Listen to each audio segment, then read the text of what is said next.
Institutes of the Christian Religion, Book 3 by John Calvin. Translated by Henry Beveridge. Chapter 9. Of Meditating on the Future Life. The three divisions of this chapter. First, the principal use of the cross is, that it in various ways accustoms us to despise the present, and excites us to aspire to the future life. Sections 1 and 2. Second, in withdrawing from the present life, we must neither shun it nor feel hatred for it, but desiring the future life, gladly quit the present at the command of our sovereign Master. Sections 3 and 4. Third, our infirmity in dreading death described, the correction and safe remedy. Section 6. Sections 1. The design of God in afflicting his people, 1. To accustom us to despise the present life, our infatuated love of it. Afflictions employed as the cure. 2. To lead us to aspire to heaven. 2. Excessive love of the present life prevents us from duly aspiring to the other.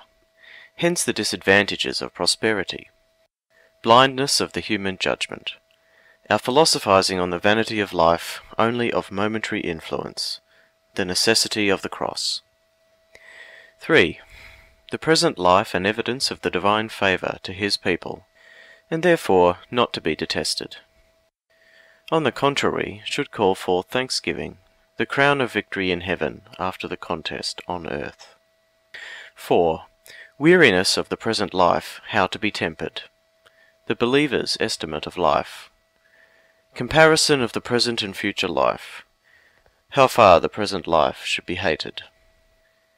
5. Christians should not tremble at the fear of death. 2 reasons. Objection. Answer. Other reasons. 6. Reasons continued. Conclusion. Section 1. Whatever be the kind of tribulation with which we are afflicted, we should always consider the end of it to be, that we may be trained to despise the present, and thereby stimulated to aspire to the future life. For since God well knows how strongly we are inclined by nature to a slavish love of this world, in order to prevent us from clinging too strongly to it, he employs the fittest reason for calling us back, and shaking off our lethargy. Every one of us, indeed, would be thought to aspire and aim at heavenly immortality during the whole course of his life. For we would be ashamed in no respect to excel the lower animals, whose condition would not be at all inferior to ours, had we not a hope of immortality beyond the grave. But when you attend to the plans, wishes, and actions of each, you see nothing in them but the earth. Hence our stupidity, our minds being dazzled with the glare of wealth, power, and honours, that they can see no farther. The heart also, engrossed with avarice, ambition, and lust, is weighed down and cannot rise above them. In short, the whole soul, ensnared by the allurements of the flesh, seeks its happiness on the earth. To meet this disease, the Lord makes his people sensible of the vanity of the present life by a constant proof of its miseries. Thus, that they may not promise themselves deep and lasting peace in it, he often allows them to be assailed by war, tumult, or rapine, or to be disturbed by other injuries. That they may not long with too much eagerness after fleeting and fading riches, or rest in those which they already possess, he reduces them to want, or, at least, restricts them to a moderate allowance, at one time by exile, at another by sterility, at another by fire, or by other means. That they may not indulge too complacently in the advantages of married life, he either vexes them by the misconduct of their partners, or humbles them by the wickedness of their children, or afflicts them by bereavement. But if in all these he is indulgent to them, lest they should either swell with vainglory, or be elated with confidence, by diseases and dangers he sets palpably before them how unstable and evanescent are all the advantages competent to mortals. We duly profit by the discipline of the cross when we learn that this life, estimated in itself, is restless, troubled, in numberless ways wretched, and plainly in no respect happy. That what are estimated its blessings are uncertain, fleeting, vain, and vitiated by a great admixture of evil.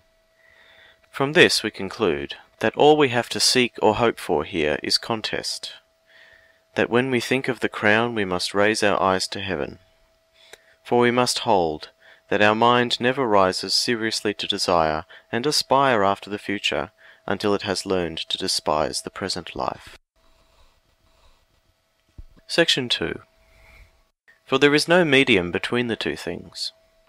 Earth must either be worthless in our estimation, or keep us enslaved by an intemperate love of it. Therefore, if we have any regard to eternity, we must carefully strive to disencumber ourselves of these fetters. Moreover, since the present life has many enticements to allure us, and great semblance of delight, grace, and sweetness to soothe us, it is of great consequence to us to be now and then called off from its fascinations. For what, pray, would happen if we here enjoyed an uninterrupted course of honour and felicity, when even the constant stimulus of affliction cannot arouse us to a due sense of our misery? That human life is like smoke or a shadow is not only known to the learned.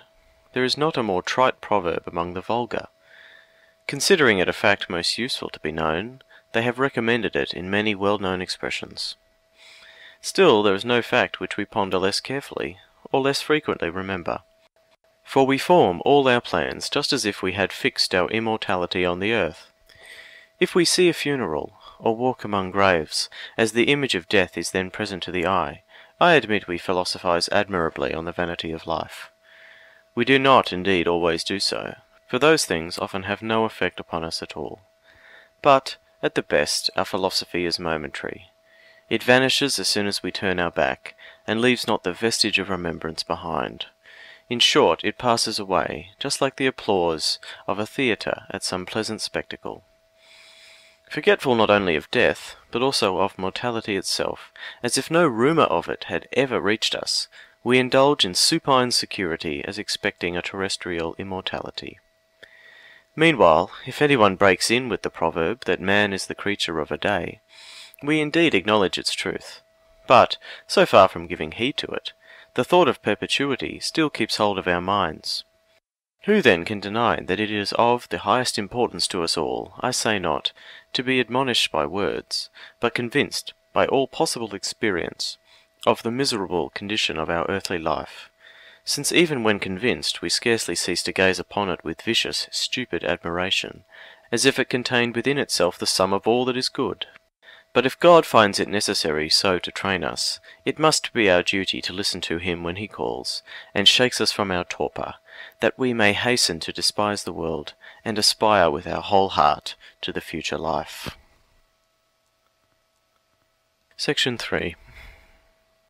Still, the contempt which believers should train themselves to feel for the present life must not be of a kind to beget hatred of it or ingratitude to God. This life, though abounding in all kinds of wretchedness, is justly classed among divine blessings which are not to be despised. Wherefore, if we do not recognize the kindness of God in it, we are chargeable with no little ingratitude towards him.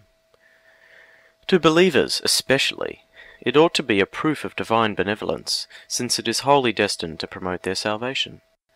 Before openly exhibiting the inheritance of eternal glory, God is pleased to manifest himself to us as a Father by minor proofs, that is, the blessings which he daily bestows upon us.